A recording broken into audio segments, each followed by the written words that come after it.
अस्सलाम वालेकुम पुट। अॼु पाण एडमिनिस्ट्रेशन ऑफ जस्टिस पढ़ंदासीं पुट। हाणे एडमिनिस्ट्रेशन ऑफ जस्टिस जो मतिलबु आहे त इंसाफ़ जो जेको इंसाफ़ जो निज़ाम कहिड़ो हूंदो, किथां खां शुरू थियो, पाण हिन जी ओरिजिन बि थोरो डिस्कस कंदासीं। इहा शइ ॾिसंदासीं त इंसाफ़ कीअं ॾिनो वेंदो, कीअं फ़राहमी थींदी इंसाफ़ जी, ऐं पहिरीं इंसान जी नेचर कीअं हुई, छा इन हिसाब ते सॼो। हाणे एडमिनिस्ट्रेशन ऑफ जस्टिस डिस्कस करण खां पहिरीं त जेको कम्यूनिटी आहे उनखे रूल ऑफ लॉ ते बेस्ड हुअणु घुरिजे, उहा रूल ऑफ मैन ते बेस्ड न हुजे। अगरि रूल ऑफ मैन ते बेस्ड हूंदी त पोइ उहो जेको चाहींदो उहो ई थींदो। पाण सेपरेशन ऑफ पावर में बि पढ़ी आया आहियूं, जेको मोंटेस्क्यू ॾिनो हो 1748 ईस्वी में, जेको सेपरेशन ऑफ पावर ॾिनी हुअसि, फ्रेंच जूरिस्ट हो। त हू उतां जो बादशाहत वारो निज़ाम हो, उन खां परेशान हो।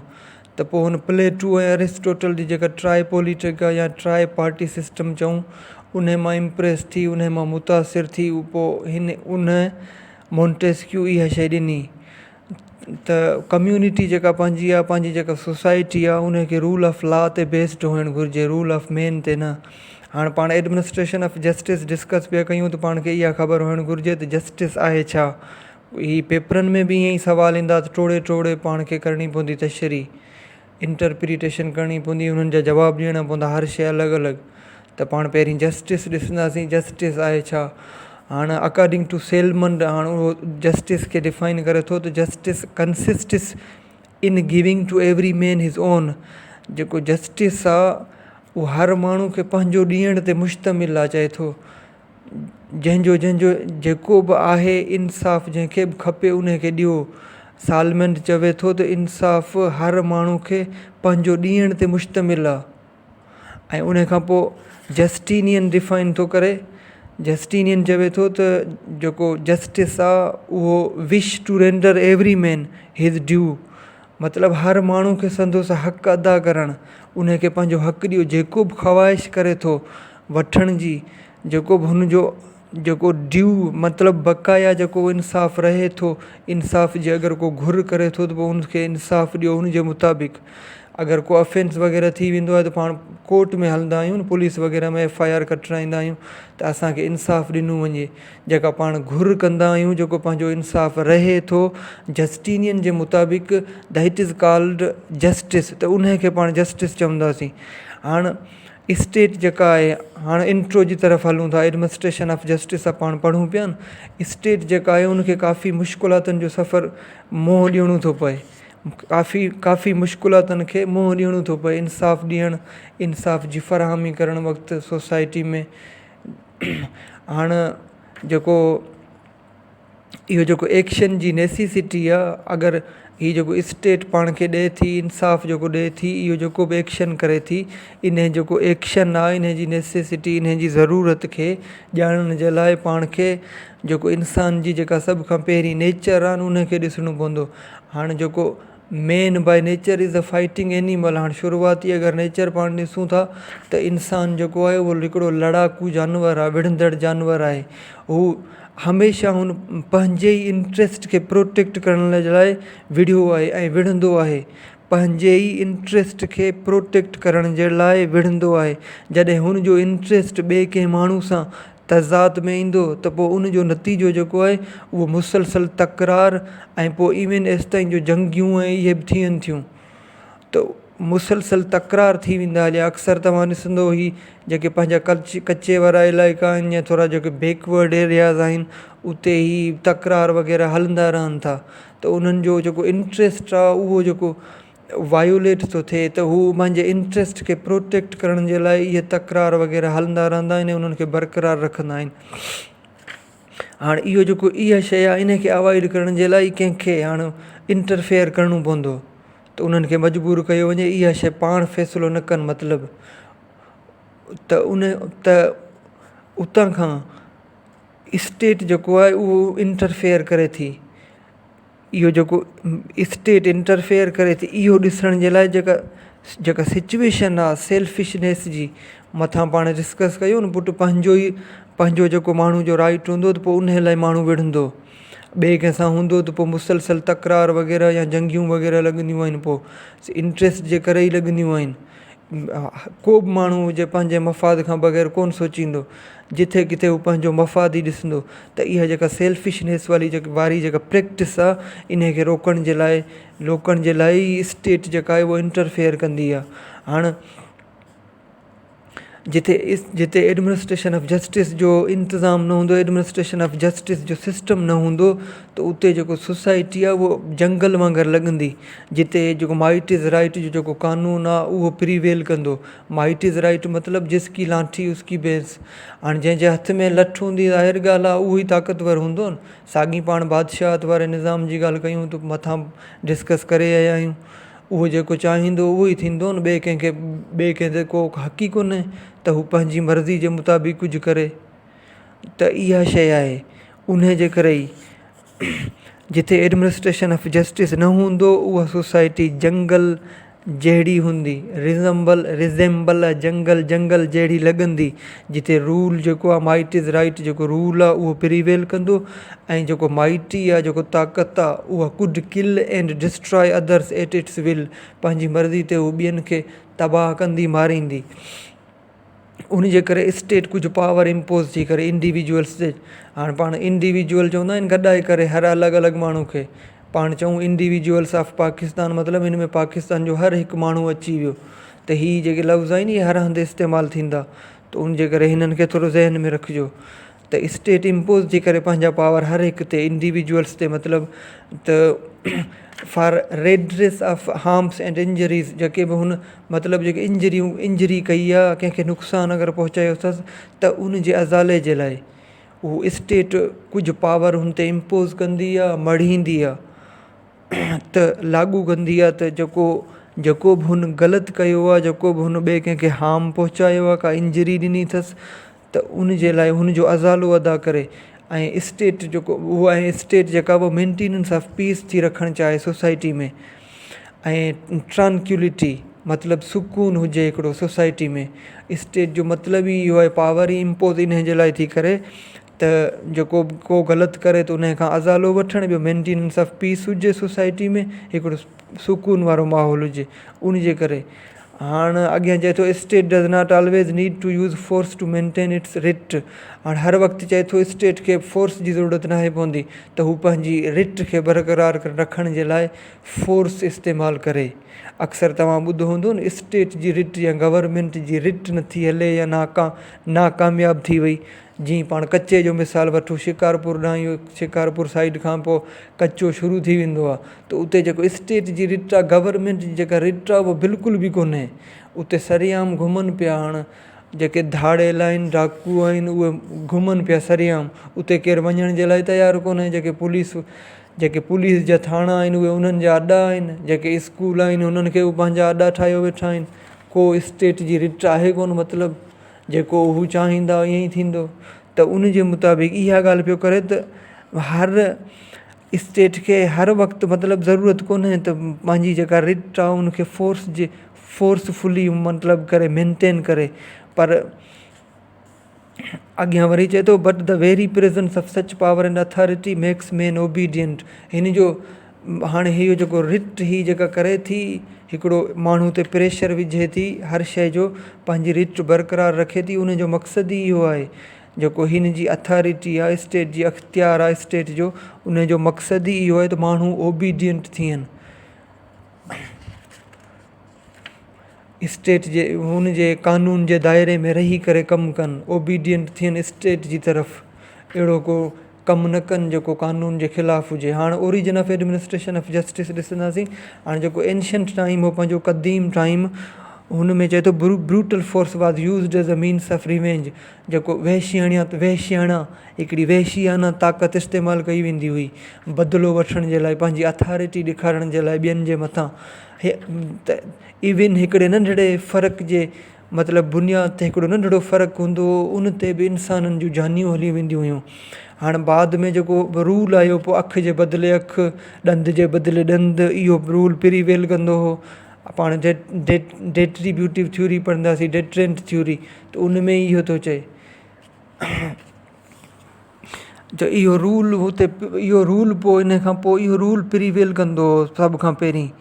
त पहिरीं त पाण पढ़ी आयासीं जेको ब्रूटल फोर्स हिकिड़ी वेश्याणिया ताक़त इंसानु इस्तेमालु कंदो हो पंहिंजी अथॉरिटी ॾेखारण जे लाइ ॿियनि ते ऐं बदिलो वठण जे लाइ।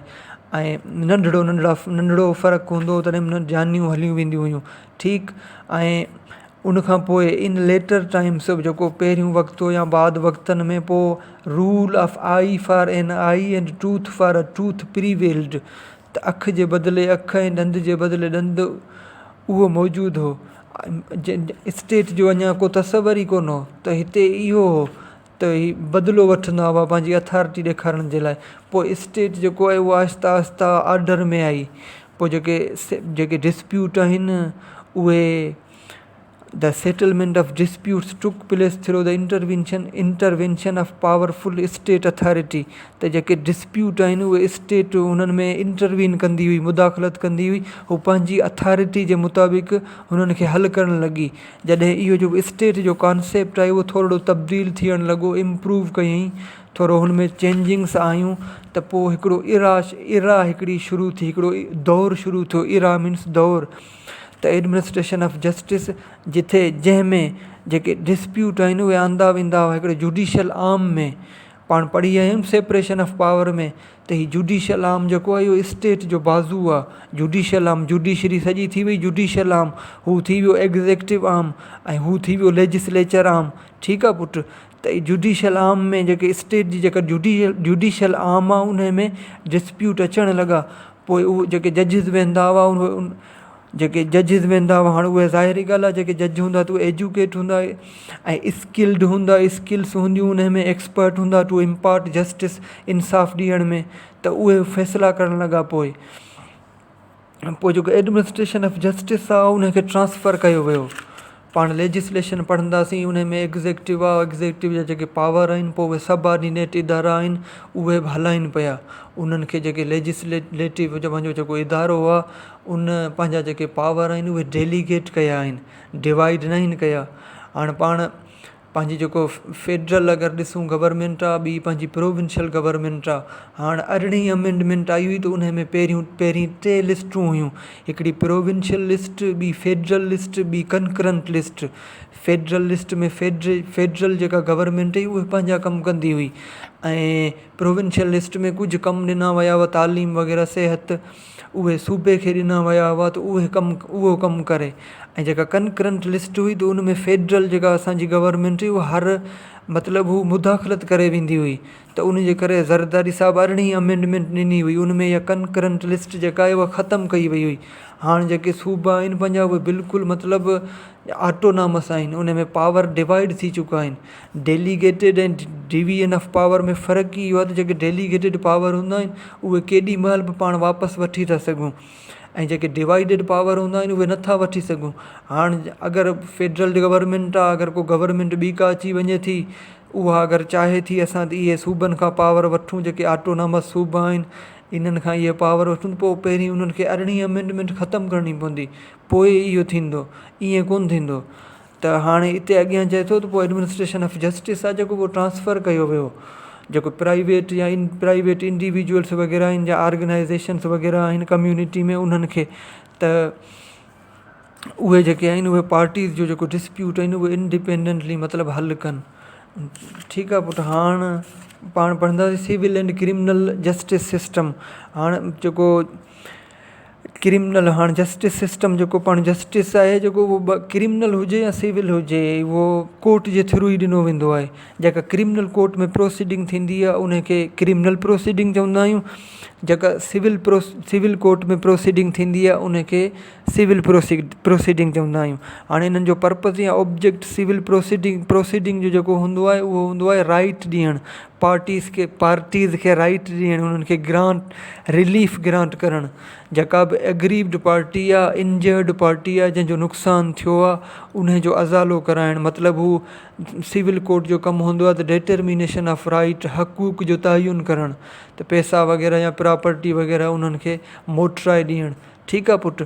पोइ क्रिमिनल प्रोसीडिंग जो जेको पर्पज़ आहे उहो उनजो मतिलबु आहे जेको अक्यूज़ड आहे, जेको मुलज़िम, जंहिं ते कंहिं बि ॾोह जो इल्ज़ाम लॻे थो त उनखे असरटेन करणु, उनखे हिकिड़ो पधिरो करणु, उनजो जेको ॾोह आहे उनखे पधिरो करे उनखे उन अफेंस जे मुताबिक़ सज़ा ॾियणु। क्रिमिनल प्रोसीडिंग जो जेको ऑब्जेक्ट आहे उहो इहो आहे। पोइ हाणे जूरिस्प्रूडेंस पाण लाज़मी पढ़ूं पिया त फलाणे हीअं चयो, ढींगणे हूं चयो, पाण उहो बि पढ़ंदासीं। इहा ई शइ आहे जेका हिन खे ॾुखियो थी करे, त फलाणे हिन चयो, फलाणे स्कूल वारे हिन चयो, ढींगणे स्कूल वारे हिन चयो। त हाणे अॻियां वरी चए थो त कुझु जेके आथर आहिनि पंहिंजा उहे चवनि था त जेको सिविल ऐं क्रिमिनल जेका पंहिंजी प्रोसीडिंग आहे उन में को फ़र्क़ु कोन्हे। अहिड़ो फ़र्क़ु सिर्फ़ु एतिरो आहे, चवनि था अडोप्ट, जेको हुननि प्रोसीजर अडॉप्ट कयो आहे न, त प्रोसीजर जे बुनियाद ते फ़र्क़ु आहे, बाक़ी को फ़र्क़ु कोन्हे। ऐं ॿिया वरी कुझु चवनि था हाणे अॻिते वाइल अदर्स आर्ग्यू, हाणे बुक मां पियो ॿुधायां, ज़ामिन हुसैन टालपुर वारो बुक आहे, उन मां ठीकु आहे पुटु, तव्हां वठंदो त वरी किताबु ॾिसंदो त वधीक तव्हांखे क्लियर थी वेंदो। हाणे ॿिया वरी चवनि था त जेको हिन में जेको डिफरेंस आहे जस्ट क्लासिफिकेशन ते आहे, त असां हिननि जी क्लासिफिकेशन कंदा आहियूं पब्लिक रांग ऐं प्राइवेट रांग में। हाणे पब्लिक रांग छा आहे? पब्लिक रांग मतिलबु हिकिड़ो अफेंस जेको अगेंस्ट हूंदो आहे कम्यूनिटी ऐं सोसाइटी जे, उनखे पाण उहो क्रिमिनल कोर्ट में हलायो वेंदो आहे। जेको बि अफेंस कम्यूनिटी ऐं सोसाइटी जे ख़िलाफ़ु हुजे त उहो क्रिमिनल कोर्ट में हलायो वेंदो। जीअं मर्डर थी वियो, रेप थी वियो, हाणे इहे कम्यूनिटी ऐं सोसाइटी जे ख़िलाफ़ु कीअं थी विया। हाणे मतिलबु मर्डर को थी वञे हलियो त पोइ उन जा जेके बुरा असरात आहिनि उहे सोसाइटी ते था पवनि। अगरि को रेप थो थिए त पोइ उन जा असरात सोसाइटी ते था पवनि। त उन जे करे ई चवे पियो त कम्यूनिटी ऐं सोसाइटी ते असरु थो पवे। हाणे कुझु ॾींहंनि जी पहिरीं जी ॻाल्हि आहे, हाणे मुंहिंजे पाड़े में ख़ासि केली हिकिड़ो आहे, उन थोरी मतिलबु थोरी ॻाल्हि तां पंहिंजी ज़ाल जो गलो कटे छॾियो हुअसि, उनखे मारे छॾियो हुअसि नंढड़े फ़र्क़ु ते मतिलबु गैरत में। हाणे उते जो उते हाणे हिकिड़ो हो ॿियो छोकिरो हो हिते, हाणे असांजे पाड़े में जेको चौकी थो ॾिए उनजो छोकिरो हो, उहो उनखे ॾिसण लाइ वियो उनजी माई खे। उनजो लाश जॾहिं ॾिठसि ही गला बला उनजा कटिया पिया हुआ, त उनखे अचानक अलाए छा थी वियो, उहो ई उते मरी वियो। हले ख़बर न आहे हार्ट अटैक आयसि अलाए छा, त उहो ई उते मरी वियो। त पब्लिक रांग जो मतिलबु ई इहो हूंदो आहे पुटु, जेके लफ़्ज़ मां ई ज़ाहिर आहे त पब्लिक, अहिड़ा ग़लति कमु, अहिड़ा अफेंस जेके कम्यूनिटी ऐं सोसाइटी जे ख़िलाफ़ु हुजनि उहे क्रिमिनल कोर्ट में हलाया वेंदा। ऐं प्राइवेट रांग, प्राइवेट जो मतिलबु अॼु पंहिंजा जेके हूंदा आहिनि मख़सूस राइट, जेके जीअं पाण कॉन्ट्रेक्ट एक्ट में पढ़ंदा आहियूं त उहो उन में प्राइवेट रांग जेको आहे उहो इनफ्रिंज थींदो आहे, त पोइ पाण कोर्ट में हलंदासीं। प्राइवेट रांग में राइट इन पर्सोनम इनफ्रिंज थींदो आहे, वायोलेट थींदो आहे। कंहिं बि इंडिविजुअल जो राइट जेको आहे उहो वायोलेट थींदो आहे। उनजो कंहिं सोसाइटी ते या सोसाइटी एट लार्ज चऊं उन ते इन्फ्लुएंस जो कोन पवंदो आहे, असरु कोन पवंदो आहे। उहो हलायो वेंदो आहे सिविल कोर्ट में। जिते पब्लिक रांग वायोलेट थींदो त उहो सिविल कोर्ट में हलायो वेंदो। ठीकु पुटु। पर अकॉर्डिंग टू सेलमन, हाणे सेलमन साहिबु चवे थो जेका मथीं क्लासिफिकेशन पाण पढ़ी आयासीं पब्लिक रांग ऐं प्राइवेट रांग जी, त इहा जेका क्लासिफिकेशन आहे पब्लिक रांग ऐं प्राइवेट रांग जी, इहा चए थो जस्टिफाइड कोन्हे। मतिलबु हिकिड़ो जीअं पाण मञूं कंहिं शइ खे बिल्कुलु हिकिड़ो पको पाण मञूं, त ईअं चए थो जस्टिफाइड कोन्हे। हाणे सालमन हेठि चवे थो त इलाही जेके रांग्स आहिनि, जीअं थी वियो टैक्स इवेशन, टैक्स जी चोरी आहे, non performance of government contract आहे, गवर्नमेंट जेका कॉन्ट्रैक्ट कंदी आहे उनजी नॉन परफॉर्मेंस थी वई, या रांग्स थी विया जेके स्टेट कम्यूनिटी सोसाइटी जे अगेंस्ट हूंदा आहिनि, पर उहे चए थो त आर इन सिविल नेचर। मथियां जेके मूं ॿुधाया आहिनि हीअ चए थो त उहे सिविल नेचर जा आहिनि। हाणे चवे थो there are many wrongs like tax evasion or non-performance of government contract that are wrongs against state, community, society but are civil in nature। चाहे तो जेका टैक्स जी चोरी आहे, जेका गवर्नमेंट जा जेके कॉन्ट्रैक्ट आहिनि उन्हनि जी नॉन परफॉर्मेंस आहे, उहे जेके आहिनि उहे स्टेट कम्यूनिटी जे ख़िलाफ़ु हूंदा आहिनि, उहे रांग्स हूंदा आहिनि, स्टेट जे अगेंस्ट हूंदा आहिनि, स्टेट जे ख़िलाफ़ु हूंदा आहिनि, पर उहे सिविल नेचर जा आहिनि ऐं सिविल कोर्ट में हलाया वेंदा आहिनि। अॻियां वरी चवे थो on the other hand criminal courts not only award punishment but can also only give a warning in case of allegation or suspicion or likelihood of breach of peace. हाणे हेठि वरी चए थो त जेको पाण मथां पढ़ी आयासीं पब्लिक रांग में, त क्रिमिनल कोर्ट जेका आहे उहा सिर्फ़ु पनिशमेंट थी ॾे।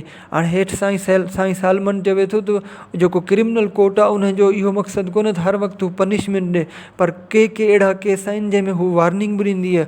जीअं एलिगेशन जो केस थी वियो, इल्ज़ाम कंहिं ते पाण लॻायो, या शकी आहे, सस्पिशन हिकिड़ो थी वियो, हलियो पियो मुलज़िम त हिन ते असांखे शक आहे, अगरि हुन ते अगरि ॾोह साबित न थियो त पोइ कोर्ट हुनखे वार्निंग ॾींदी न। पोइ या अहिड़ा के ॿिया हूंदा आहिनि इम्कान वारा शकी केस, त उन में हू ॾींदी आहे त कोर्ट ॾींदी आहे वार्निंग। या ब्रीच ऑफ पीस, अमुन खे अगरि केरु तोड़ण जी कोशिशि करे, अमुन ख़राबु करे सोसाइटी जो, त उन में जेको क्रिमिनल कोर्ट आहे पंहिंजी, उहो सिर्फ़ु इहो ॾींदी आहे, वार्निंग ॾींदी आहे। ऐं अॻियां वरी चवे थो जेके सिविल कोर्ट्स आहिनि समटाइम उहे पनिशमेंट थियूं ॾियनि।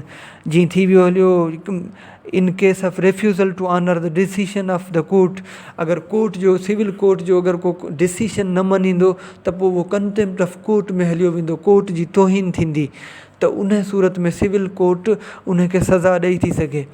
हाणे जेको क्रिमिनल केस आहिनि, सिविल केस आहिनि, उहे हलाया ॿई कोर्ट्स में हलाया वेंदा आहिनि, पर डिफरेंट प्रोसीजर आहे उन्हनि जो।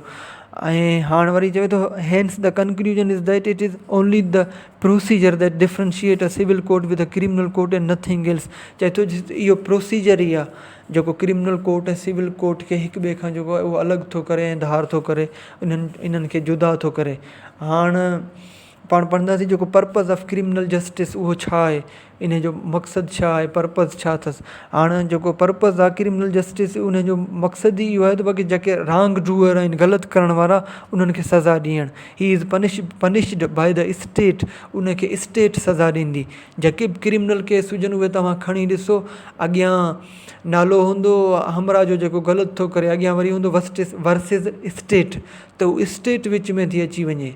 स्टेट माण्हू खे परे हटाए थी छॾे, चए थी तव्हां हटी परे थियो, हिन तव्हांजे माण्हू खे नाहे मारियो, हिन तव्हांजी कंहिं छोकिरी जो रेप नाहे कयो, पर जेको मुंहिंजो कानून ठाहियलु आहे, हिन उनजी इन्फ्रिंजमेंट कई आहे, हिन उनजी वायोलेशन कई आहे, ख़िलाफ़ वर्ज़ी कई आहे, हिन खे मां पाण सज़ा ॾींदुमि। त रांग डूअर जेको बि हूंदो उनखे पनिशमेंट ॾिनी वेंदी। जेको पर्पज़ आहे क्रिमिनल जस्टिस जो इहो आहे, जेको बि ग़लति कंदो उनखे सज़ा ॾिनी वेंदी, उहा सज़ा स्टेट ॾींदो। हाणे हिते सुवालु उथे थो त what is the purpose of punishment, punishment जो मतिलबु छा आहे। पनिशमेंट त असां ॾेई छॾी आहे, हिकिड़ो हिन ग़लति कयो।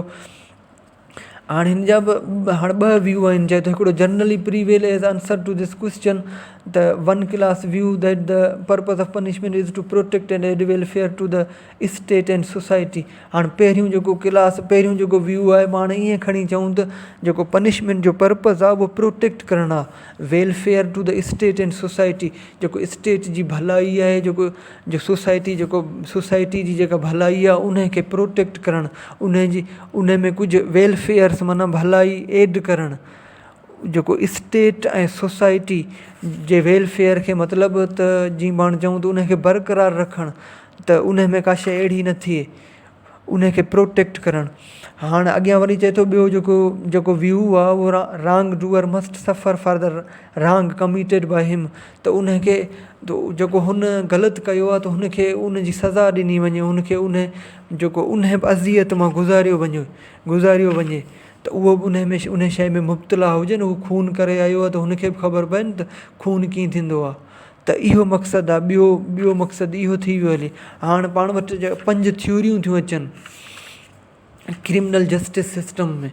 हाणे सभु खां पहिरीं अचे थी डेटरेंट थ्योरी।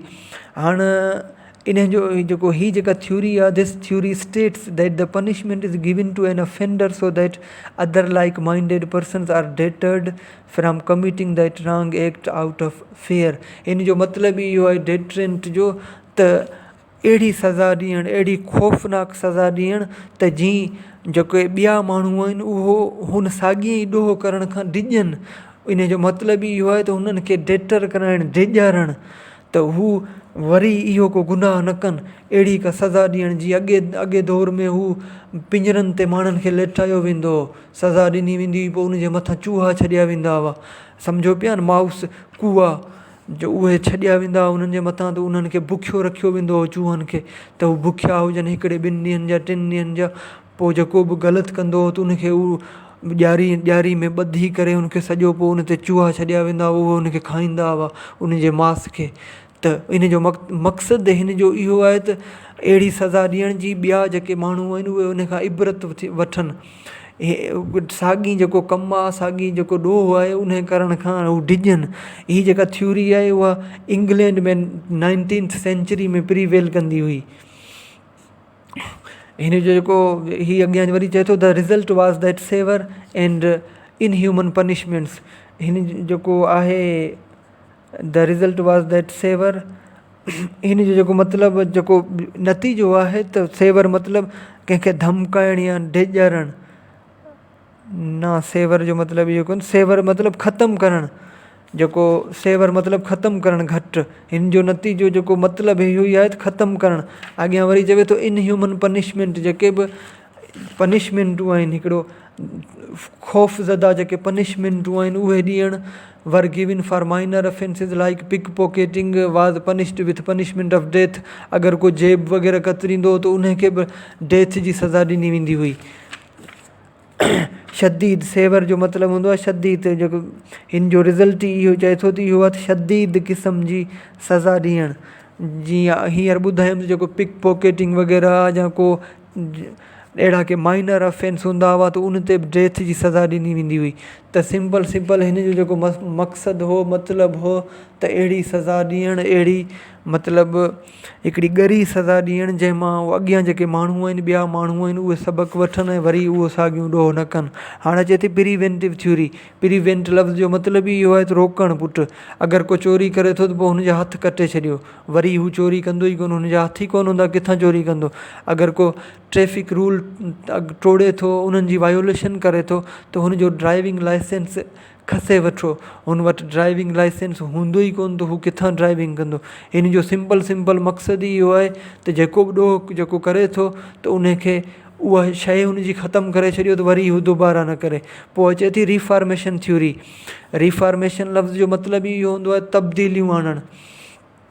हीअ थ्योरी चए थी जेका अगरि को बि इहो ग़लति कमु करे थो, हीअ जेको स्कूल ऑफ थाट आहे इहो चवे थो जेको पनिशमेंट जेको ऑब्जेक्ट आहे उहो to reform the conduct and character of the wrong doer. त जेको रॉन्ग डूअर जो जेको कंडक्ट आहे, जेको कैरेक्टर आहे, उन में तब्दील आणणु हुजे। हिन जो मक़सदु ई इहो आहे। हीअ चवे थो त अगरि को बि जेल में अचे थो, को ग़लति कमु करे अचे थो त पोइ उनखे असां कुझु आर्ट सेखारियो वञे, उनखे कुझु आर्ट सेखारियो वञे, को अहिड़ा एजुकेट कयो वञे, उनखे कुझु अहिड़ो कमु सेखारियो वञे त जीअं हू ॿाहिरि जेल खां निकिरे त पंहिंजी जेका ज़िंदगी आहे उहा सही नमूने सां गुज़ारे सघे। ऐं हीअ वरी अॻियां चवे थो जेॾीमहिल अगरि जेॾीमहिल सज़ा ॾिनी वञे थी न, पोइ जज खे उनजो जेको करेक्टर आहे, एज आहे, एजुकेशन आहे, जेको रॉन्ग डूअर जेको करे आयो आहे न, जेको जंहिं ते आहे उनजो जेको करेक्टर आहे, एज आहे, एजुकेशन आहे, उनखे स्टडी करणु घुरिजे। उन्हनि हालातनि खां सम्झी करे उनखे सज़ा ॾिनी वञे ऐं इहो सम्झे जज त कहिड़ा हालात हुया जंहिंखे हिन ॾिसी, जिन हालातनि में मजबूर थी हिन जेको इहो ऑफेंस आहे, इहो क्राइम आहे, उहो कमिट कयो आहे, पोइ उनजे मुताबिक़ उनखे प्रॉपर पनिशमेंट ॾे। सही थी वियो? सम्झो पिया, रिफॉर्मेशन थ्योरी जो मतिलबु त तब्दीलियूं आणणु। अगरि को ग़लति कमु करे थो अचे, क्राइम कमिट करे थो अचे, जेल में अचे थो त उनखे एजुकेट करणु, उनजे कंडक्ट में, हुनजे करेक्टर में तब्दीलियूं वठी अचणु।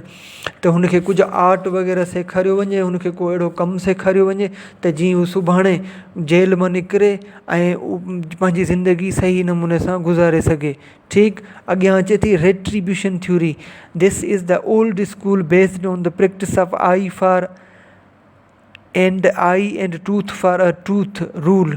हीअ जेको पहिरीं पाण पढ़ी आयासीं, जे स्टेट जो कॉन्सेप्ट ई मौजूदु कोन हुयो, उते जेको हीअ रूल प्रिवेल कंदो हो, अखि जे बदिले अखि, ॾंद जे बदिले ॾंद। त हीअ पुराणी थ्योरी आहे पुटु। इन जो मतिलबु इहो हूंदो आहे त अगरि माना अदले जो बदिलो जेको जहिड़ो करे उनखां अहिड़ो कयो। अगरि को खून करे थो त पोइ तव्हां बि हुनजो खून करे अचो, मतिलबु बसि ॻाल्हि ख़तमु आहे। अखि जे बदिले अखि, अगरि को अखि कढे थो त अखि कढोसि, ॾंद अगरि तव्हांजो को भञे थो त उनजो बि ॾंद भञो। हिन जो मतिलबु इहो आहे बदिलो वठणु। अॻियां वरी अचे थी कंपनसेशन थ्योरी। कंपनसेशन जो मतिलबु इहो हूंदो त मुआवज़ो। हीअ थ्योरी चवे थी अगरि को ग़लति करे थो त जंहिंसां बि ग़लति थो थिए, जेका अग्रीव्ड पार्टी आहे, जेका विक्टिम पार्टी आहे, जंहिंसां कुझु ग़लति थियो आहे त उनखे कुझु कंपनसेट कयो वञे, उनखे कुझु पैसा ॾिना वञनि, सज़ा न ॾिनी वञे। जंहिं बि ग़लति कयो आहे त उनजी ही थ्योरी चवे थी ज़िमेवारी आहे त हुनखे कंपनसेट करे, हुनखे सज़ा न ॾियो तव्हां, इहो चवे थी कंपनसेशन थ्योरी। इहे 5 थ्योरियूं हुयूं पंहिंजूं। हाणे हिन खां पोइ पाण पढ़ंदासीं जेको स्टेजिस आहिनि, क्रिमिनल जुडिशियल प्रोसेस जा जेके स्टेजिस आहिनि, लीगल सिस्टम में बि आहे, जूरिस्प्रूडेंस बि आहे इहो। हाणे पाण हिन में हाणे चए थो there are 4 stages of crime. हाणे 4 स्टेज हूंदा आहिनि क्राइम जा। क्राइम करण वक़्तु माण्हू जेॾी महिल कंदो आहे न, सभ खां पहिरीं अची वई इंटेंशन, 2 नंबर ते प्रिपरेशन, 3 नंबर ते अटैम्प्ट, 4 नंबर ते कंप्लीशन अची वई। हाणे इहे स्टेज आहिनि करण जा। पहिरीं ज़ाहिरी ॻाल्हि आहे, इंसानु सोचींदो, इरादो कंदो, इंटेंशन थी वई। पोइ प्रिपरेशन कंदो त चाकू सां मारियांसि या पिस्टल सां मारियांसि या गाॾी चाढ़े मारियांसि या ज़हर ॾेई मारियांसि, उहो लाज़मी सोचींदो। पोइ अटैम्प्ट कंदो, करण जी कोशिशि कंदो। अगरि कामयाबु थी वियो त पोइ कंप्लीशन थी वेंदी, पोइ 4 नंबर ते आहे कंप्लीशन। इंटेंशन ऐं प्रिपरेशन जी सज़ा नाहे ॾिनी वेंदी लॉ में सिर्फ़ु अटैम्प्ट ऐं कंप्लीशन जी सज़ा ॾिनी वेंदी आहे। जीअं अटैम्प्ट टू सुसाइड थी वियो, अटैम्प्ट टू मर्डर थी वियो। मर्डर अगरि अटैम्प्ट टू सुसाइड थी वियो हलियो, उनजी बि अगरि केरु सुसाइड करण जी कोशिशि करे थो त उनजी बि सज़ा आहे। ठीकु आहे पुटु। या अटैम्प्ट टू मर्डर थी वियो, मर्डर करण जी केरु कोशिशि करे थो त उनजी सज़ा आहे। अगरि करे वठंदो, उहो कंप्लीट थी वियो त पोइ बि सज़ा आहे। त मतिलबु लॉ सिर्फ़ु अटैम्प्ट ऐं कंप्लीशन ते सज़ा थो ॾिए, इंटेंशन ऐं प्रिपरेशन ते कोन थो ॾिए। हाणे तव्हांजो जेको डिफ्रेंशिएट वारो सुवालु हो न, इंटेंशन ऐं मोटिव में कहिड़ो फ़र्क़ु आहे, उहो बि अचे पियो हिते ई क्लियर थो कयां हिनखे, इंटेंशन ऐं मोटिव खे। हाणे त 4 स्टेज थी विया पुटु, intention, preparation, attempt, completion. Intention ऐं प्रिपरेशन ते सज़ा नाहे मिलंदी, अटैम्प्ट ऐं कंप्लीशन ते सज़ा मिलंदी आहे। ठीकु। पोइ अॻे अचे थो जेको क्राइम आहे, क्राइम इज़ मेयर्ड बाय। हाणे क्राइम खे मेयर कयो वेंदो, ॾिठो वेंदो। उन ते पहिरें नंबर ते वरी इंटेंशन थी अचे, 2 नंबर ते हाणे अचे थो मोटिव, 3 नंबर ते अचे थो करेक्टर ऑफ अफेंडर, 4 नंबर ते अचे थो नेचर ऑफ अफेंस। हाणे हीअ जेका हिन में ॾिनी वई आहे क्राइम, पाण मेयर कंदासीं, हिकिड़ो अंदाज़ो लॻाईंदासीं क्राइम जो, उनखे मापींदासीं। त उन में हीअ जेका इंटेंशन ॾिनी वई आहे, जेका मथीं इंटेंशन ॿुधायो स्टेज वारी, हिन में फ़र्क़ु आहे। मथीं जेका स्टेज वारी आहे उहो सिर्फ़ु इरादो करणु आहे। इरादो करणु आहे त माण्हू सोचींदासीं, इरादो कंदासीं त इहा इंटेंशन मां कंदसि। हेठीं जेका ॾिनी पई आहे न इंटेंशन, जेको क्राइम मेयर कयो वेंदो आहे, त इन में इंटेंशन ॾिठी वेंदी आहे। हिन में वरी अची वेंदो आहे मीन्स रिया। त इंटेंशन जेका हुई क्राइम करणु वक़्तु, उहा माण्हू जी कहिड़ी हुई, मीन्स रिया। हुन में ॾिठो वेंदो मीन्स रिया मतिलबु गिल्टी स्टेट ऑफ माइंड। अगरि मां हींअर सोचां थो त कंहिंखे वञी मां बंदूक थो हयां, गोली थो हणां, मारियांसि थो या चाकू सां मारियांसि थो, हुन वटि हली थो वञां थो, सोचां थो इहो, त इहो मीन्स रिया थी वियो, मतिलबु मूं ग़लति सोचियो। ठीकु। अगरि उहो कमिट करे छॾींदसि, कंदसि त पोइ उहो एक्टस रिया थी वेंदो। हिन ॻाल्हि ते पाण कोन था हलूं एक्टस ऐं हिनखे छॾे ॾियो। इहो सिर्फ़ु ई फ़र्क़ु ॿुधाइणो हो त मथियों जेको स्टेज वारो इंटेंशन आहे, इहो सिर्फ़ु इरादो करणु आहे। ठीकु। ऐं जेको हेठियों मेयर वारो पाण चऊं पिया, क्राइम इज़ मेयर्ड बाय, इहो जेको इंटेंशन आहे, हिन में जेको आहे उहो इरादो ॾिठो वेंदो त जेको क्राइम कंहिं बि कमिट कयो आहे त हुनजो इरादो छा हो, गिल्टी स्टेट ऑफ माइंड हो या कोन हो। उनखां पोइ अचे थो मोटिव, त मक़सदु कहिड़ो हो। हाणे हिते ई इंटेंशन ऐं मोटिव खे क्लियर था कयूं। जेको इंटेंशन आहे उहो refers to the immediate object, refer थो करे इमीडिएट एक्शन खे या इमीडिएट ऑब्जेक्ट खे। त ओॾी महिल सोचणु, ओॾी महिल को कमु करणु, मतिलबु हींअर जो हींअर। हाणे मां तव्हांखे पढ़ायां पियो त इहा मुंहिंजी इंटेंशन थी वई हली, मां तव्हांखे पढ़ाईंदुसि। हाणे मां हींअर जीअं सोचां त मां फलाणे हंधि वेंदसि या फलाणे खे मारींदसि, त इहा मुंहिंजी इंटेंशन थी वई। While motive refers to the ulterior object, जेको मोटिव आहे इहो जेको पंहिंजो अंदरि जेको बेपर्दा जेको ऑब्जेक्ट हूंदो आहे, जेको अंदरि ई अंदरि पंहिंजो मक़सदु हूंदो आहे, उनखे शो कंदो आहे, अल्टीरियर ऑब्जेक्ट खे शो कंदो आहे। त अल्टीरियर ऑब्जेक्ट कहिड़ो आहे, हिकिड़ो क्राइम त थी वियो हलियो। इंटेंशन भले पंहिंजी कहिड़ी बि हुई, इंटेंशन छा बि हुई, पर उन जो पोइ मोटिव ॾिठो वेंदो त मक़सदु पहिरीं इंटेंशन ॾिठी वेंदी त मेनसरिया वग़ैरह हुन में हो, हुनजी इंटेंशन छा हुई, या इहो एक्सीडेंटली थियो आहे या इंटेंशनली थियो आहे, हुनजी इंटेंशन ॾिठी वेंदी। ॿिए नंबर ते मोटिव ॾिठो वेंदो त इन जे पोयां जेको अल्टीरियर ऑब्जेक्ट हो, इन जे पोयां जेको मक़सदु हो उहो छा हो। हाणे सेलमन डिफाइन थो करे त एवरी रांगफुल एक्ट में रेज़ टू डिस्टिंक्ट क्वेश्चन। जेके रांगफुल एक्ट हूंदा आहिनि, हर जेको रांगफुल एक्ट हूंदो आहे उहो ॿ सवाल, हुन में मुख़्तलिफ़ ॿ सवाल उथनि था। पहिरियों हाउ डिड ही डू दैट, त हुन इहो जेको अमल आहे, इहो जेको एक्ट आहे उहो कीअं कयो, मतिलबु इंटेंशनली कयो या अनइंटेंशनली कयो, हुनजो छा इरादो हो। ऐं ॿियो सवाल उथे थो if he did it intentionally, अगरि हुन इंटेंशनली कयो त पोइ हिते ॿियो सवाल उथारियो वेंदो त हुनजी मोटिव छा हुई, हुनजो मक़सदु छा हो। ठीकु। हाणे जेको मोटिव आहे उहो केतिरो भले सुठो हुजे पर क्रिमिनल लॉ में तव्हांखे बचाए नथो सघे, भले केतिरो बि सुठो हुजे मक़सदु। हिते तव्हां ॿुधाए छॾियो वञी मुंहिंजो, अगरि फॉर एग्ज़ाम्पल केरु बैंक जी चोरी थो करे, बैंक जी चोरी करे ऐं ग़रीबनि में अची पैसा थो विरहाए, त हुनजो मोटिव त सुठो आहे, बहितरीनु मोटिव आहे, ग़रीबनि खे सफ़ा जेके लाचार माण्हू आहिनि उन्हनि खे पैसा पियो ॾे, पर हू अफेंस करे आयो आहे न पुटु, हुनजो मोटिव ॾिठो वेंदो। इंटेंशन हुनजी भले सुठी हुजे पर हुनजो मोटिव ॾिठो वेंदो त हुनजी मोटिव कहिड़ी आहे, हुनजो जेको मक़सदु आहे उहो त खणी सुठो आहे, अल्टीरियर ऑब्जेक्ट सुठो आहे। ठीकु। पर जेको कमु करे जेको आयो आहे उहो अफेंस करे आयो आहे, हू चोरी करे आयो आहे, त हुनखे सज़ा ॾिनी वेंदी। त मोटिव जेतिरो भले तव्हांजो केतिरो बि सुठो हुजे पर क्रिमिनल लॉ में तव्हांखे बचाए नथो सघे।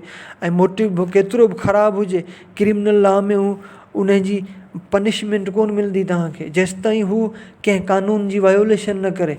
फॉर एग्ज़ाम्पल अगरि को दुकानु कंहिं खोली आहे, फॉर एग्ज़ाम्पल तव्हां दुकानु खोली आहे, हाणे तव्हांजी दुकानु बिल्कुलु फस्ट क्लास पई हले, तव्हांखे प्रॉफिट वग़ैरह थिए पियो, ऐं मां वरी तव्हां खां सड़ां थो, मूंखे जलन थी थिए, तव्हांजी साइड में वरी मां को दुकानु थो खोले छॾियां, त हिकिड़ो जेको एलिमेंट जेको हीउ जलन वारो एलिमेंट आहे, तव्हां सां जेको साड़ आहे नफ़रत जे करे मां तव्हांजी साइड में हिकिड़ो ॿियो दुकानु थो खोले छॾियां, त मुंहिंजे हिन दुकान जी मद में तव्हांखे मतिलबु घटि प्रॉफिट थो थिए, तव्हांजो नुक़सानु पियो थिए, त इहो को लॉ में इहा शइ कोन्हे तव्हांजो। उहो हाणे इहो शइ आहे मुंहिंजी मर्ज़ी। हाणे इहो अगरि मूं को दुकानु खोलियो आहे त कोई कंहिंजी कानून जी वायोलेशन न आहे कई, मुंहिंजे करे तव्हांजो अगरि थिए थो त पोइ इहो को कानूनी कोन्हे हिन जो। हाणे मुंहिंजे चवण जो मतिलबु इहो आहे त मोटिव जेतिरो बि ख़राबु हूंदो, क्रिमिनल लॉ में उहो पनिशेबल कोन्हे जेसिताईं तव्हां कंहिं कानून जी वायोलेशन नथा करो। हाणे हिते तव्हांजो जेको दुकानु सही पे हलियो, मुंहिंजो मोटिव ॾिसो केतिरो ख़राबु हुयो त तव्हांखे जेको प्रॉफिट आहे उहो घटि थिए, पर हिते मूंखे का बि सज़ा न ॾिनी वेंदी। हाणे कहिड़े बिना ते मूंखे सज़ा ॾींदा, मूं कंहिं बि कानून जी वायोलेशन न आहे कई, मूं पंहिंजो दुकानु खोलियो आहे, त इहा शइ हूंदी आहे मोटिव। ऐं जेको इंटेंशन आहे पंहिंजी उन में इंटेंशन जेको फौरी तौर ते पाण सोचींदा आहियूं, एक्ट कंदा आहियूं, उहो इरादो कंदा आहियूं, ऐं जेको मोटिव आहे उहो अल्टीरियर ऑब्जेक्ट हूंदो आहे, त मक़सदु छा आहे। हाणे हिकिड़ो हिन में ॾिनल आहे, ॾिसूं था हिकिड़ो मिंट बुक में, इहो मां खोलां या अलाए किथे आहे, वधीक वरी क्लियर थी वेंदो। हलियो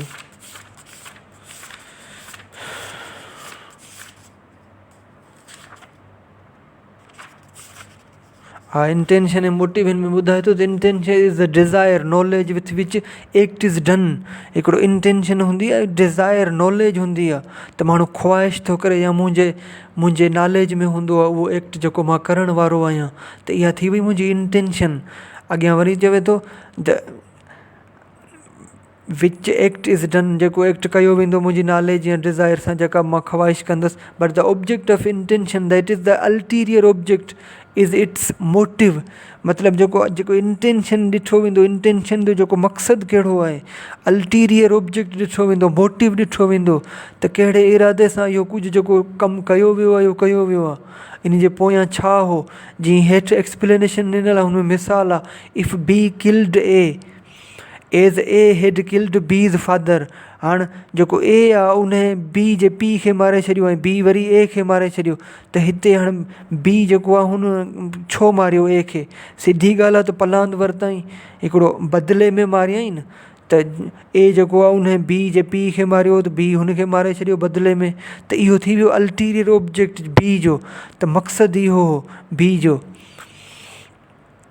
ठीकु आहे पुटु, हाणे इहा शइ आहे।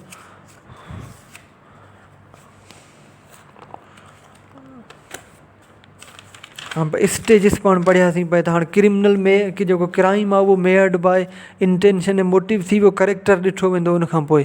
जेको बि अफेंडर पंहिंजो आहे, जेको ग़लति कमु करे थो, त हुनजे अॻियां पोयां कारनामा ॾिठा वेंदा, त हुनजो छा आहे, हुनजी उथणी वेहणी कहिड़ी हुई सोसाइटी में, समाज में, उहा ॾिठी वेंदी। पोइ नेचर ऑफ अफेंस ॾिसो वेंदो, त जेको अफेंस आहे उनजी नेचर छा आहे, उहो कहिड़े क़िस्म जो आहे। उन खां पोइ under section 154 and 155 of CRPC information and cognisable and non offences are reduced into writing by the police। अगरि कोग्निजेबल अफेंस आहे, कोग्निजेबल जो मतिलबु हूंदो आहे त क़ाबिल दस्त दर अंदाज़ी पुलिस, जेको सवली सिंधी में पाण चऊं त ॿुधण जोॻो। कोग्निजेबल अफेंस जंहिंमें कुझु थिए, को नुक़सानु वग़ैरह थिए, को इंजरी वग़ैरह थींदी आहिनि जंहिंमें अफेंस में, त उनखे कोग्निजेबल अफेंस चयो वेंदो आहे। त उनजी जेका FIR उहा 154 CRPC जो सेक्शन आहे, उन तहत पुलिस कटींदी आहे। ऐं जेके नॉन कोग्निजेबल अफेंस आहिनि, जंहिंमें को नुक़सानु वग़ैरह नाहे थींदो, कंहिं जान वग़ैरह जो को हर्ट वग़ैरह ज़ख़म वग़ैरह कोन मिलंदो आहे, जीअं पंहिंजो NIC गुम थी वेंदो आहे त पाण NC कटराईंदा आहियूं, मोटरसाइकिल वग़ैरह मोबाइल गुम थी वेंदी आहे त पाण NC कटराईंदा आहियूं। त इहो थी वियो नॉन कोग्निजेबल अफेंस, मतिलबु जंहिंमें को बि इंजरी वग़ैरह नाहे थी, त उहा अंडर सेक्शन 155 CRPC उन में कई वेंदी आहे। इंफॉर्मेशन पुलिस पंहिंजी राइटिंग में वठंदी आहे। उन खां ॿिए नंबर ते पोइ अचे थी, पोइ हाणे FIR कटिजी वई कंहिं बि क्राइम जी, पोइ अचे थी investigation. Under section 161 investigation is conducted by police. Under section 161 police जेको आहे उहा इन्वेस्टिगेशन कंडक्ट कंदी आहे। इन्वेस्टिगेशन जो मतिलबु इहो हूंदो आहे कलेक्शन ऑफ द एविडेंस, जेके बि नेसेसरी एविडेंस हूंदा उहे कलेक्ट कंदी, ऐं पुलिस स्टेटमेंट्स वठंदी, बयान वठंदी, जेके बि इंसीडेंट जेको थियो आहे, जंहिं माण्हू जी नॉलेज में उहो इंसीडेंट, उहो वाक़ियो हूंदो, उन्हनि माण्हुनि खे बि घुराईंदी, उन्हनि जा बयान पुलिस वठंदी। Before the judicial magistrate under section 161, ही जुडिशियल मैजिस्ट्रेट खां पहिरीं जेको पुलिस में जेका बयानबाज़ी थींदी आहे न, उहा 161 सेक्शन में थींदी आहे। 161 में पुलिस बयान वठंदी आहे।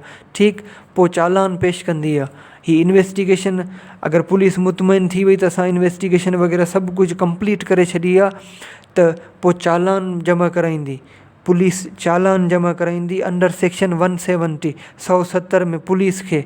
त ही उहो ॿुधाईंदी त when the police find sufficient evidence against accused, मुलज़िम जे ख़िलाफ़ु जॾहिं हुनखे काफ़ी एविडेंस मिली वेंदा, त पोइ फाइनल रिपोर्ट, फाइनल चालान मतिलबु हू पेश कंदी, मैजिस्ट्रेट साहिब खे पेश कंदी अंडर सेक्शन 170। ऐं पोइ सबमिट कराईंदी मैजिस्ट्रेट खे अंडर सेक्शन 173। चालान रिपोर्ट जेको आहे under section 170 when the police find, challan हिकिड़ो तयारु कंदी CRPC जे सेक्शन 170 तहत, ऐं उनखे जमा कराईंदी 173 जेको सेक्शन आहे CRPC जो, उन तहत जमा कंहिंखे कराईंदी, मैजिस्ट्रेट खे। ठीकु, वरी रिपीट थो कयां, FIR थी 154 में। ठीकु, पुलिस पोइ इन्वेस्टिगेशन कंदी, नेसेसरी जेके एविडेंस हूंदा उहे कलेक्ट कंदी, जेको वाक़ियो थियो आहे जंहिं माण्हू जी ॼाण में हूंदो उन खां बयानु वठंदी। ठीकु, 161 में इन्वेस्टिगेशन पुलिस कंदी, पोइ चालान ठाहींदी 170 सेक्शन में, 170 सेक्शन में, पोइ 173 सेक्शन में मैजिस्ट्रेट खे जमा कराईंदी। पोइ commencement of proceeding before court. हाणे in case triable by session court final police report is sent to session court by magistrate, while in cases triable by magistrate the magistrate commences proceeding itself. हाणे कुझु case हूंदा आहिनि, हाणे jurisdiction जी ॻाल्हि अची वई, offence को बि थींदो, इहा ॻाल्हि ज़हन में रखी छॾियो त हुनजो जेको पाण इतलाह कंदासीं न, जेका इलाइक़ा मैजिस्ट्रेट खे कंदासीं। अगरि इलाइक़ा मैजिस्ट्रेट पाण खां जेको दूर आहे, पंहिंजी हद खां दूरि आहे, पंहिंजी जूरिसडिक्शन खां परे आहे, त उतां जो जेको कंसर्न्ड मैजिस्ट्रेट हूंदो उनखे ॿुधाईंदासीं विदिन 24 आवर्स। इहो आर्टिकल 10 आहे, हुन में फंडामेंटल राइट आहे पंहिंजो कॉन्स्टिट्यूशन जे तहत।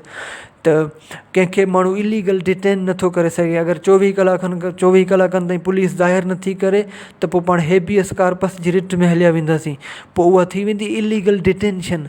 हिते चए थो, हिते जूरिसडिक्शन जी ॻाल्हि पियो करे, त अगरि सेशन कोर्ट में उहो हलणो हूंदो त पोइ मैजिस्ट्रेट हुनखे ट्रांसफ़र करे छॾींदो उते ई। अगरि मैजिस्ट्रेट वटि हलणो हूंदो त पोइ उते ई उहो हलाईंदो। ठीकु थी वियो पुटु, जूरिसडिक्शन ॾिठी वेंदी, ॾिसंदो माण्हू हिते। ठीकु आहे, magistrate first class, second class, third class हिन में हूंदा आहिनि। इहो वरी पाण पोइ डिस्कस कंदासीं, हींअर जेको लेंदी थी वेंदो। पर चवण जो मतिलबु इहो त सेशन कोर्ट जे पावर में हूंदो त होॾां वेंदो, अगरि मैजिस्ट्रेट हलाए थो सघे त उहो पोइ उनखे उहो हलाईंदो। हाणे FIR थी वई, इन्वेस्टिगेशन थी वई, पोइ ईंदो फ्रेमिंग ऑफ चार्ज ते। हाणे चार्ज फ्रेम थींदो, जेको हुन ॾोह कयो आहे उहो हाणे उहो थींदो। हुन ते जेको बि चार्ज आहे उहो हुन ते फ्रेम कयो वेंदो जज जी तरफ़ां। हाणे जज पुछा कंदो क्रिमिनल खे, या जेको पंहिंजो रांग डूअर आहे जंहिं ग़लति कयो आहे उनखे कोर्ट में आंदो वेंदो। फ्रेमिंग ऑफ चार्ज जी महिल हुनखां जज पुछा कंदो त बाबा ही तव्हां ते ही फिलाणो सेक्शन, ही फिलाणो ॾोह, इन जो इल्ज़ाम आहे, तव्हां हिन खे एक्सेप्ट कयो था या नथा कयो। अगरि हू एक्सेप्ट कंदो, हिन खे चवंदा आहिनि उहो प्लीड गिल्टी कंदो। अगरि मञे थो त पोइ चवंदो प्लीड गिल्टी कयां थो मां। अगरि नॉट प्लीड गिल्टी कंदो त पोइ जेको आहे उहो जेको ट्रायल जेको आहे उन जी कमेंसमेंट थी वेंदी, पोइ उतां खां ट्रायल शुरू थी वेंदो हलियो। ठीकु, फ्रेमिंग ऑफ चार्ज में जज पुछा कंदो, ख़ुदि हुन सां ॻाल्हाईंदो, जेको जंहिं ते इल्ज़ाम आहे उन सां ॻाल्हाईंदो त तव्हां ते फिलाणे ॾोह जो इल्ज़ाम आहे, इन खे तव्हां मञो था नथा मञो। अगरि हू मञींदो, चवंदो त मां प्लीड गिल्टी, कानूनी ॿोली में हुनखे चवंदासीं प्लीड गिल्टी करे छॾियो, हुन ॾोह खे हुन मञी छॾियो। अगरि न मञींदो त चवंदासीं नॉट प्लीड गिल्टी कयो अथसि, हुन ॾोह खे नाहे मञियो। ठीकु, हाणे थोरो ही स्टेचुटरी लैंग्वेज थो पढ़ा फ्रेमिंग ऑफ चार्ज जी।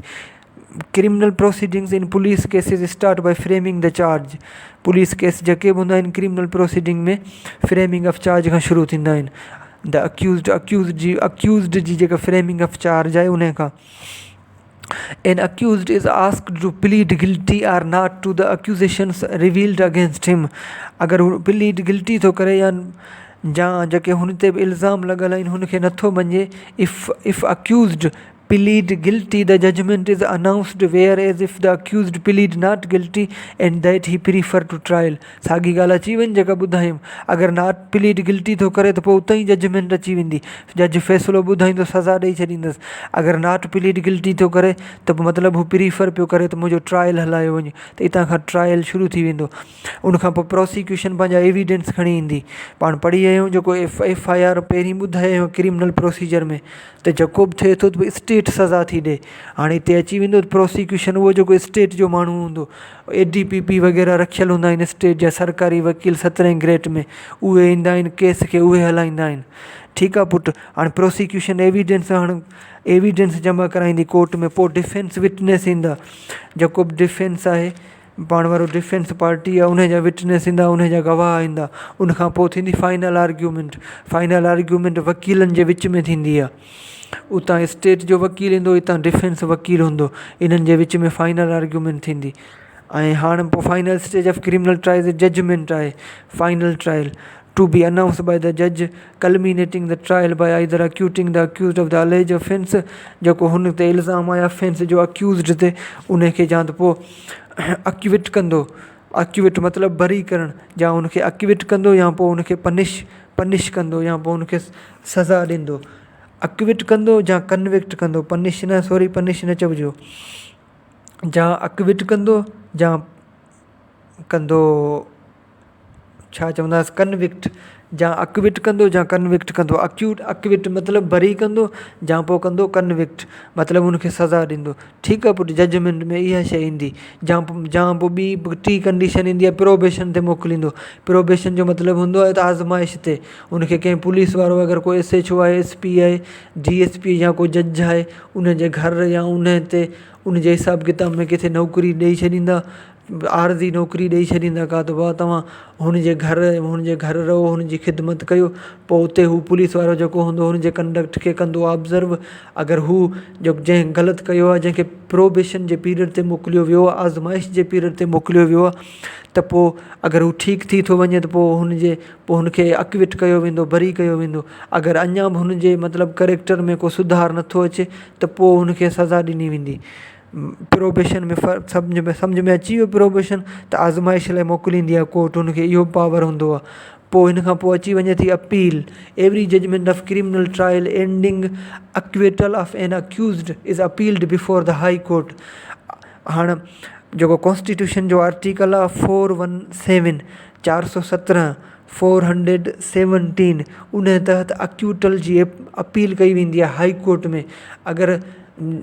अगरि केस हले पियो, उन में जेका मैजिस्ट्रेट साहबु आहे या को मैजिस्ट्रेट साहबु आहे पंहिंजो, उहो अक्विट करे थो कंहिं बि मुलज़िम खे, बरी थो करे, त पोइ पाण सेशन कोर्ट में कोन वेंदासीं। हूं त पाण प्रॉपर चैनल अख़्तियार कंदा आहियूं न, प्रॉपर मतिलबु तरीक़े सां हलंदासीं। पहिरीं मैजिस्ट्रेट, पोइ सेशन, पोइ हाई कोर्ट, पोइ सुप्रीम कोर्ट, ईअं पाण हलंदा आहियूं।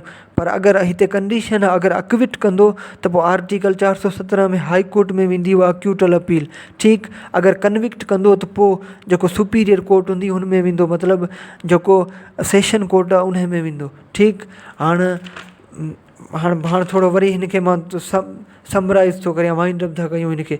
4 स्टेज हूंदा आहिनि क्राइम जा: intention, preparation, attempt, completion. Intention ऐं प्रिपरेशन ते सज़ा नाहे मिलंदी, अटैम्प्ट ऐं कंप्लीशन ते मिलंदी आहे। जेको क्राइम आहे उहो मयर्ड कयो वेंदो आहे, जेको हुन में 4 तरीक़ा आहिनि। हिकिड़ो त इंटेंशन थी वई, मोटिव थी वई। इंटेंशन ॾिठी वेंदी, हुनजो माइंड ॾिठो वेंदो त हुनजो गिल्टी स्टेट ऑफ माइंड ॾिठो वेंदो त हुनजे दिमाग़ में छा हो हुन वक़्तु। पोइ मोटिव ॾिठो वेंदो, हुनजो अल्टीरियर ऑब्जेक्ट छा हो। पोइ करेक्टर ऑफ अफेंडर ॾिठो वेंदो त अफेंडर जेको आहे हुनजो करेक्टर छा हो। पोइ अफेंस जी नेचर ॾिठी वेंदी। 154 CRPC जे सेक्शन में पुलिस FIR दर्ज कंदी। पोइ इन्वेस्टिगेशन कलेक्ट कंदी 161 सेक्शन में। उनखां पोइ चालान जमा कराईंदी 170 में, ऐं 170 में चालान ठाहींदी, ऐं 173 में मैजिस्ट्रेट खे जमा कराईंदी। ठीकु, अगरि मैजिस्ट्रेट जी जूरिसडिक्शन में अचे थो त मैजिस्ट्रेट हलाईंदो। अगरि मैजिस्ट्रेट जी जूरिसडिक्शन में नथो अचे त पोइ उहो सेशन में ट्रांसफ़र कंदो। ठीकु, अगरि हू हाणे मैजिस्ट्रेट हलाए पियो या हू हलाए पियो त को बि हलाए भले। इन खां पोइ ईंदो फ्रेमिंग ऑफ चार्ज ते। फ्रेमिंग ऑफ चार्ज हुन ते मतिलबु लॻाया वेंदा, हुनखां पुछो वेंदो, प्लीड गिल्टी करे थो त पोइ उते ई जजमेंट ॿुधाई वेंदी, नथो करे त पोइ मतिलबु हू हुतां खां ट्रायल शुरू थी वेंदो, केस हलंदो। प्रोसिक्यूशन पंहिंजो एविडेंस ॾींदी, प्रोसिक्यूशन जेका पंहिंजो सरकारी वकील हूंदो उहो ॾींदो। पोइ डिफेंस विटनेस ईंदा, गवाह ईंदा, सबूत ईंदा। ठीकु, फाइनल आर्ग्यूमेंट थींदी वकीलनि जे विच में। पोइ जजमेंट ईंदी। जजमेंट अगरि अक्विट थो करे त अक्यूटल एप्लीकेशन आहे जेका 417 हाई कोर्ट में पाण अपील कंदासीं उहा। अगरि कन्विक्ट थो करे त पोइ CRPC जो सेक्शन अलाए 100 आहे अलाए कहिड़ो आहे, मुंहिंजे ख़्याल में, मूंखे ज़हन में न आहे, त पोइ पाण सेशन कोर्ट में हलंदासीं। ठीकु आहे पुटु।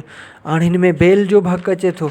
अगरि को FIR थी वई हली, माण्हू ॿधो ई कोन्हे, त पोइ उनखे चवंदा आहिनि प्री अरेस्ट बेल, मतिलबु ॿधजण खां पहिरीं वारी बेल।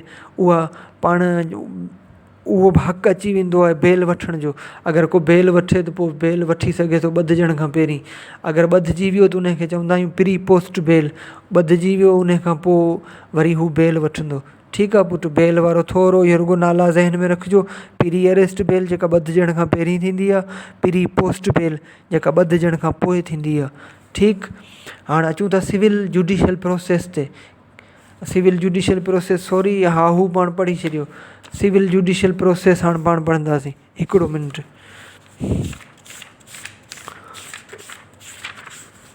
सिविल ऐं क्रिमिनल जस्टिस सिस्टम पाण पढ़ी। हाणे जेको क्रिमिनल वारो त पाण पढ़ी आहियूं पर्पज़ छा आहे। हाणे सिविल जो पर्पज़ पाण पढ़ंदासीं। ठीकु आहे। हाणे ॿ आहिनि सिविल जस्टिस जा जेके the two rights connected with civil justice, ॿ राइट कनेक्टेड आहिनि, हिकिड़ो प्राइमरी राइट हूंदो आहे, ॿियो सैंक्शनिंग राइट। प्राइमरी राइट छा हूंदो आहे? All rights available to an individual including fundamental rights, सभु जेके बि राइट आहिनि उहे इंडिविजुअल जेके बि आहियूं पाण वटि अवेलेबल आहिनि। फंडामेंटल राइट, ह्यूमन राइट या एसि ताईं जो जेके पंहिंजा कॉन्ट्रैक्ट में जेके राइट जेके अराइज़ थींदा आहिनि, जेके प्राइमरी राइट उहे पाण खे अवेलेबल हूंदा आहिनि, पाण वटि मौजूदु हूंदा आहिनि, उन्हनि खे प्राइमरी राइट चवंदा आहियूं। जेके कॉन्ट्रैक्ट में, ही सभु फंडामेंटल राइट, ह्यूमन राइट या जेके बि कॉन्ट्रैक्ट वग़ैरह पाण कंदा आहियूं हुन में राइट जेके अराइज़ थींदा आहिनि पंहिंजा, उन्हनि खे प्राइमरी राइट चयो वेंदो आहे। ठीकु, सभ खां पहिरीं इहा ॻाल्हि करे वियुमि त the two rights connected with civil justice, civil justice सां ॿ जेके आहिनि उहे कनेक्ट हूंदा आहिनि राइट। हिकिड़ो थी वियो प्राइमरी राइट, जेके बि राइट जेके इंडिविजुअल वटि अवेलेबल हूंदा आहिनि, फंडामेंटल राइट जंहिंमें थी वियो, ह्यूमन राइट अची विया, या जेके कॉन्ट्रैक्ट जा राइट जेके आहिनि अराइज़ थींदा आहिनि उहे अची विया, उन्हनि खे पाण प्राइमरी राइट चवंदा आहियूं। ठीकु, हाणे अॻियां वरी चयो त फ्रीडम टू स्पीच थी वियो, हेंस इस इन अहिड़ी तरह फ्रीडम टू स्पीच थी वियो, मूवमेंट थी वई, एसोसिएशन थी वई, इहे बि प्राइमरी राइट आहिनि। फ्रीडम टू स्पीच कॉन्स्टिट्यूशन जो फंडामेंटल पंहिंजो राइट आहे, त पाण इहो फ्रीडम ऑफ स्पीच आहे पाण वटि, त पाण कुझु बि ॻाल्हाए सघूं था। पर हिकिड़ी हूंदी आहे तनक़ीद बराए तनक़ीद, ॿी हूंदी आहे तनक़ीद बराए इस्लाह। पाण डायरेक्ट स्टेट जे ख़िलाफ़ु नथा ॻाल्हाए सघूं, गवर्नमेंट जी जेके पॉलिसीज़ हूंदियूं आहिनि उन ख़िलाफ़ु ॻाल्हाए सघूं था। तनक़ीद बराए इस्लाह करे सघूं था, तनक़ीद बराए तनक़ीद नथा करे सघूं, पोइ वरी इहो ॾुखियो कमु थी वेंदो।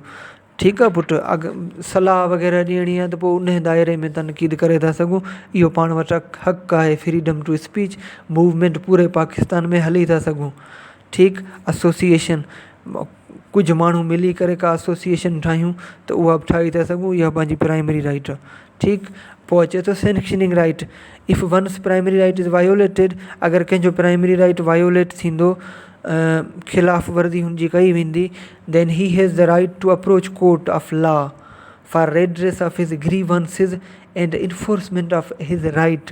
पोइ हुन वटि इहो हक़ु अची वेंदो, राइट अची वेंदो त हू कोर्ट ऑफ लॉ में अप्रोच करे पंहिंजो जेको पंहिंजा जेके बि हुनजूं शिकायत आहिनि, ग्रीवेंसेस आहिनि, उन जे अज़ाले जे लाइ, या पोइ जेको बि हुनजो जेको राइट आहे उन जे इन्फोर्समेंट जे लाइ। ठीकु आहे पुटु, सच right only accrues when one's primary right is infringed and that right is known as sanctioning right।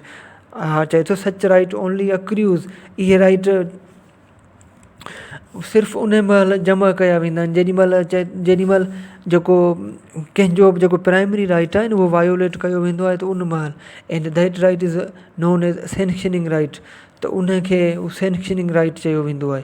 ठीकु, सिंपल थो कयांसि, जेॾीमहिल पंहिंजो प्राइमरी राइट वायोलेट थींदो त पाण वटि हिकिड़ो हक़ु अची वेंदो, पाण कोर्ट ऑफ लॉ में अप्रोच था करे सघूं, पंहिंजी जेके बि शिकायत आहिनि, पंहिंजी जेके बि राइट्स वग़ैरह जी इन्फोर्समेंट जे लाइ, पंहिंजी उन जे अज़ाले जे लाइ पाण कोर्ट में हली था सघूं। ठीकु आहे पुटु, प्राइमरी राइट पंहिंजो वायोलेट थींदो त पाण कोर्ट में हलंदासीं, कोर्ट में रुजू कंदासीं, उनखे सैंक्शनिंग राइट चऊं था।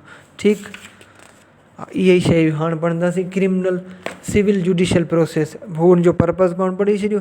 सिविल में थींदो आहे स्टेजिस ऑफ सिविल सूट। हाणे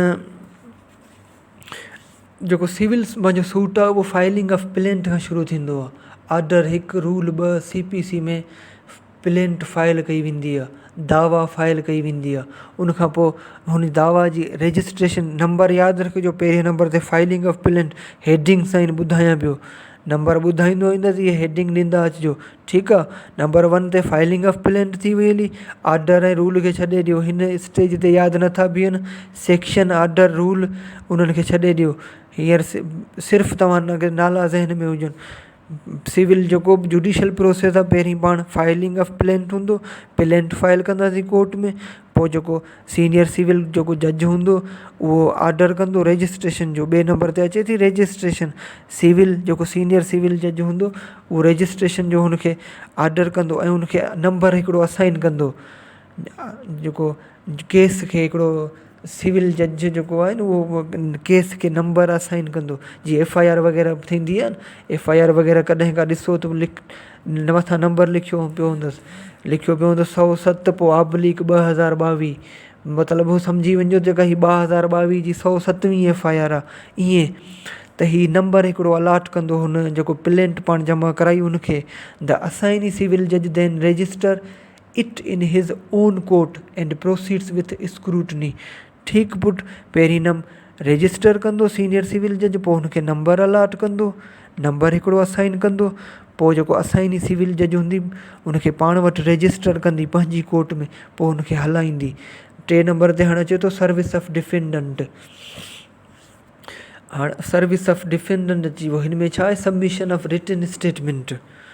जेको सर्विस ऑफ डिफेंडेंट सर्विस जो मतिलबु हूंदो नोटिस ॾियणु।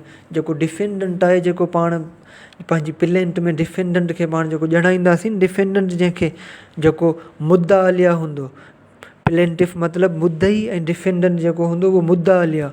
जेको मुद्दा अलिया हूंदो, जेको डिफेंड करण वारो, उनखे नोटिस ॾिना वेंदा, हुनखे समन मोकिलियो वेंदो, हिकिड़ो नोटिस ॾिना वेंदा। कोर्ट ॿुधो हूंदो तव्हां, कोर्ट समन जारी पई करे, समन जो मतिलबु हूंदो आहे नोटिस, त हुनखे हू सॾाईंदी तव्हां अचो ऐं हीअ तव्हां ते केस थियो आहे, हिनखे अची डिफेंड कयो। पोइ अचे थो 4 नंबर ते सबमिशन ऑफ रिटन स्टेटमेंट। त पोइ हू ईंदा जेको डिफेंड कंदो, डिफेंडेंट खे सर्विस ऑफ डिफेंडेंट थी वई, समन वग़ैरह विया हलिया, हुनखे नोटिस मिलियो, पोइ हू ईंदो डिफेंडेंट, पोइ हू रिटन स्टेटमेंट जवाब दावा फाइल कंदो।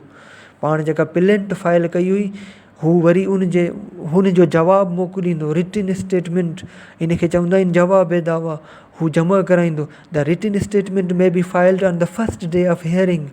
पहिरीं जेका हियरिंग हूंदी उन ते कराए माण्हू सघे थो, थी सघे थी, बट द कोर्ट में परमिट एडिशनल टाइम। अगरि कोर्ट चाहे तो एडिशनल टाइम, बक़ाया वधीक टाइम ॾेई थी सघे, प्रोवाइडेड दैट बशर्त त the period allowed for filing the written statement shall not ordinarily exceed 30 days। मतिलबु 30 ॾींहंनि खां मथे न हुजे पीरियड। अगरि पहिरें ॾींहं ते डिफेंडेंट अची वियो, WS जमा कराए थो, रिटन स्टेटमेंट जवाब दावा जमा कराए थो, त ठीकु, जमा कराए सघे थो।